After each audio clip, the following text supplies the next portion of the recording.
I shall have been playing since morning. আমি সকাল থেকে খেলতে থাকবো। হাই বন্ধুরা, আশা করি তোমরা সবাই ভালো আছো এবং সুস্থ আছো। আজকে আমরা ফিউচার টেন্সের ক্লাসিফিকেশন শিখবো। এর আগে আমরা প্রেজেন্ট টেন্স এবং পাস্ট টেন্সের ক্লাসিফিকেশন শিখে গেছি। আজকে ফিউচার টেন্স শিখবো। তাহলে শুরু করার আগে তোমরা এখনো যারা আমার চ্যানেলটি সাবস্ক্রাইব করোনি তারা অবশ্যই চ্যানেলটি সাবস্ক্রাইব করবে এবং সঙ্গে থাকবে পরবর্তী ভিডিওটি সর্বপ্রথমে তোমাদের মোবাইলে পাওয়ার জন্য। এবং অলরেডি যারা সাবস্ক্রাইব করে রেখেছো তাদের অসংখ্য ধন্যবাদ। তো বন্ধুরা, আমার ভিডিওটি যদি তোমাদের ভালো লাগে তাহলে অবশ্যই একটি লাইক, কমেন্ট এবং শেয়ার করবে। তাহলে চলো শুরু করা যাক।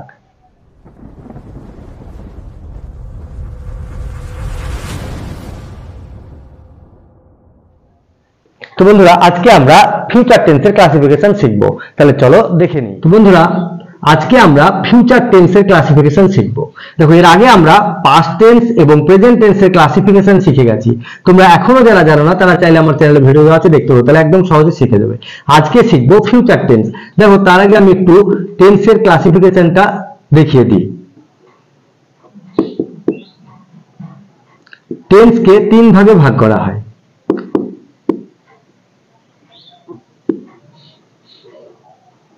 Present, past, future. Present, past এবং ফিউচার, এই যে প্রেজেন্ট, পাস্ট এবং ফিউচার, এই যে তিনটে ভাগ, এই তিনটে ভাগের আবার চারটি করে ভাগ আছে। সেটা হলো ইনডিফিনাইট,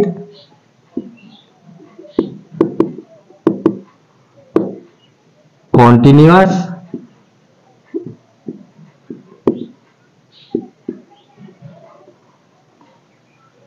পারফেক্ট, পারফেক্ট কন্টিনিউয়াস।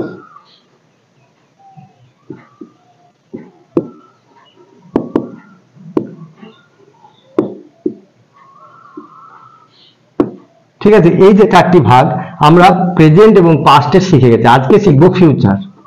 ঠিক আছে, ফিউচার, ইনডিফিনাইট, কন্টিনিউয়াস, পারফেক্ট এবং পারফেক্ট কন্টিনিউয়াস কিভাবে এর গঠন হয় এবং সেন্টেন্স এক্সাম্পলের সাহায্যে আমরা শিখে যাব। তাহলে আমরা প্রথমে ফিউচার ইনডিফিনাইট টেন্সটা দেখব। দেখো, ফিউচার ইনডিফিনাইট টেন্স কাকে বলে? যে কাজ ভবিষ্যতে হবে কিন্তু কখন হবে কোনো নির্দিষ্ট নেই। ঠিক আছে, কোনো নির্দিষ্ট সময়ের উল্লেখ থাকে না, সেটা হয় future indefinite tense.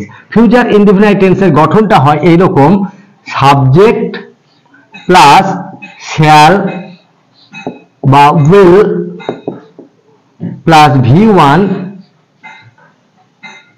Plus other word. ঠিক আছে, দেখো, subject plus shall will plus V1 plus other word. যেমন এক্সাম্পল দেখো, Ram will go to school. Ram will go to school, Ram স্কুলে যাবে। কখন যাবে, কোন সময় যাবে কিন্তু উল্লেখ নেই। কি বলেছি? যে ইনডিফিনাইট টেন্সটা অনির্দিষ্ট, তাহলে ভবিষ্যতে হবে কিন্তু অনির্দিষ্ট, কখন হবে কোনো গ্যারান্টি নেই। ঠিক আছে, তাহলে Ram will go to school, Ram school যাবে। এখানে দেখো, রাম সাবজেক্ট, উইল শ্যাল উইলের মধ্যে বলেছিলাম যে কোনো একটা নিতে হবে যেটা ভবিষ্যৎ বোঝাবে। এখানে উইল ব্যবহার করা হচ্ছে, তারপরে V1 মানে গো, গোটা হলো V1 plus other word to school, এটা হলো আদার ওয়ার্ড। তাহলে হয়ে গেল Ram will go to school, এটা ফিউচার ইনডিফিনাইট টেন্স। এবার দেখো, I shall play cricket. I shall play cricket, আমি ক্রিকেট খেলবো। কখন খেলবো, কোন সময় খেলবো, এখানে নির্দিষ্ট নয়, তার জন্য এটা হয়ে গেল ফিউচার ইনডিফিনাইট টেন্স। আই হলো সাবজেক্ট, শ্যাল, এখানে উইল শ্যালের মধ্যে আয়ের পরে শ্যাল বসে, তার জন্য শ্যাল নিয়েছি। এবার প্লে হলো V1 বা ভার্বের বেস ফর্ম প্লে, আর এটা হলো অবজেক্ট। ঠিক আছে, ক্রিকেট। তাহলে আই শ্যাল প্লে ক্রিকেট, এটা হয়ে গেল ফিউচার ইনডিফিনাইট টেন্স। তাহলে ফিউচার ইনডিফিনাইট টেন্স আশা করি বুঝে গেলে। এবারে আমরা দেখব future continuous tense. Future continuous tense কাকে বলে? যে টেন্সের মাধ্যমে কোনো কাজ চলতে থাকবে এমন বোঝায়, তাকে বলা হয় ফিউচার কন্টিনিউয়াস, মানে ভবিষ্যতে চলতে থাকবে সেই রকম বোঝাতে যে টেন্স ব্যবহার করে তাকে ফিউচার কন্টিনিউয়াস টেন্স বলে। ফিউচার কন্টিনিউয়াস টেন্সের গঠন হলো subject plus shall will plus be verb plus V4 বা present participle plus other word. ঠিক আছে, subject plus shall will plus be verb plus V4 plus other word. যেমন example দেখো,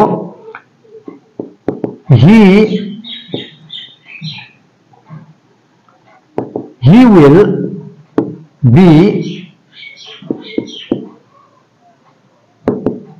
playing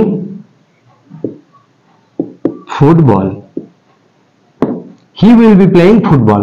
সে football খেলতে থাকবে। ঠিক আছে, এখানে দেখো সাবজেক্ট হি, এখানে উইল, যেহেতু হি এর পরে উইল বসে তার জন্য উইল নেওয়া হয়েছে, আর এখানে বি ভার্ব বসেছে।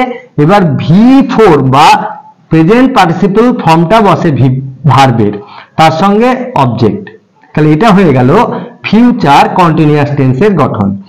He will be playing football, say football খেলতে থাকবে। ঠিক আছে, আবার এখানে যদি উই হয়, we shall be reading book, we shall be reading book, আমরা বই পড়তে থাকব। ঠিক আছে, উই এখানে সাবজেক্ট, শ্যাল বি, শ্যাল হলো উইল শ্যালের মধ্যে এখানে উই এর পরে শ্যাল বসে, বি ভার্ব বসে, বি ভার্ব বলেছিলাম বি নিতে হবে, এবং মেন ভার্বের ফোর্থ ফর্ম। তাহলে এটা হয়ে গেল কি প্রেজেন্ট পার্টিসিপল রিডিং, আর এখানে বুক মানে হলো অবজেক্ট। বোঝা গেল? এই হলো ফিউচার কন্টিনিউয়াস টেন্সের স্ট্রাকচার। এবারে আমরা দেখব ফিউচার পারফেক্ট টেন্সের গঠন কেমন। ফিউচার পারফেক্ট টেন্স হলো ভবিষ্যতে কোনো কাজ হয়ে থাকবে, ঠিক আছে, সম্পূর্ণ হয়ে যাবে কিন্তু তার গুণ থাকবে, সেটাই হবে ফিউচার পারফেক্ট। যেমন ফিউচার পারফেক্ট টেন্সের স্ট্রাকচার হলো subject plus shall will plus have verb plus V1 plus V3 plus other word. দেখো সাবজেক্ট প্লাস শ্যাল উইল এর মধ্যে যে কোনো একটা নিতে হবে, প্লাস হ্যাভ নিব, আর তার সঙ্গে V3 বা পাস্ট পার্টিসিপল ভার্বের আর আদার ওয়ার্ড। এটাই হলো ফিউচার পারফেক্ট টেন্সের গঠন। দেখো একটা এক্সাম্পল দিই, তাহলে বুঝে নেবে। she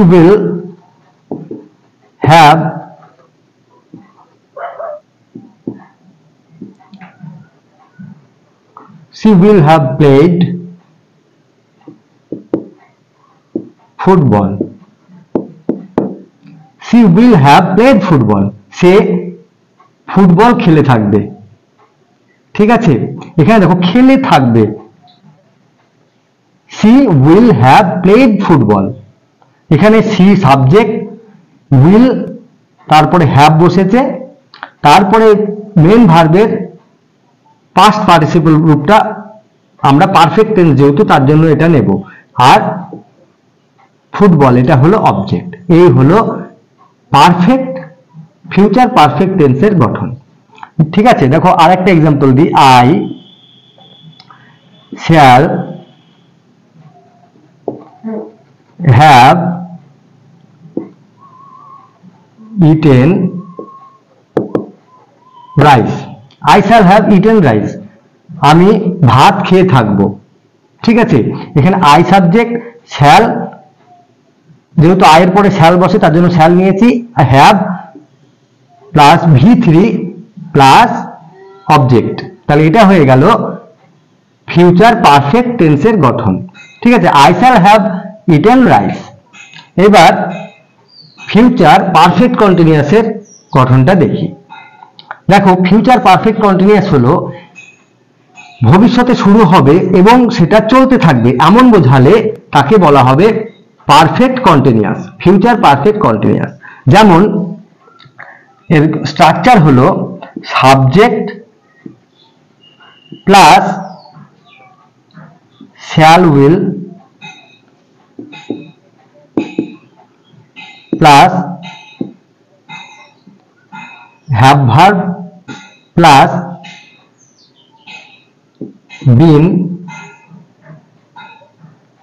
plus V4 plus other word. ঠিক আছে, subject plus shall will have been plus V4 plus other word. এটাই হলো পারফেক্ট কন্টিনিউয়াসের স্ট্রাকচার, ফিউচার পারফেক্ট কন্টিনিউয়াসের স্ট্রাকচার। এবার দেখো এক্সাম্পল হলো Ram will have been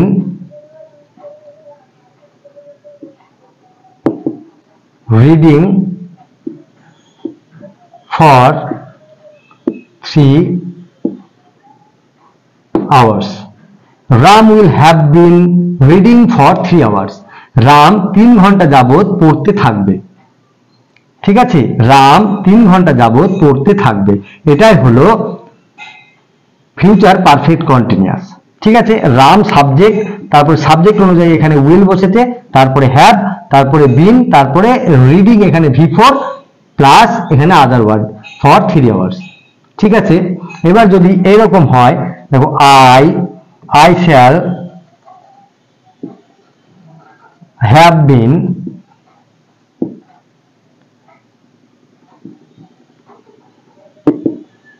playing, I shall have been playing since morning. I shall have been playing since morning. আমি সকাল থেকে খেলতে থাকব। ঠিক আছে, আমি সকাল থেকে খেলতে থাকব, এটা হলো ফিউচার পারফেক্ট কন্টিনিউয়াসের example. I shall have been playing since morning. তো বন্ধুরা, আজকে আমরা ফিউচার টেন্সের ক্লাসিফিকেশন শিখলাম। তোমরা এগুলো প্র্যাকটিস করবে, যত প্র্যাকটিস করবে তত শিখবে। ভালো থাকবে, সুস্থ থাকবে, দেখা হবে নেক্সট ভিডিওতে। টাটা।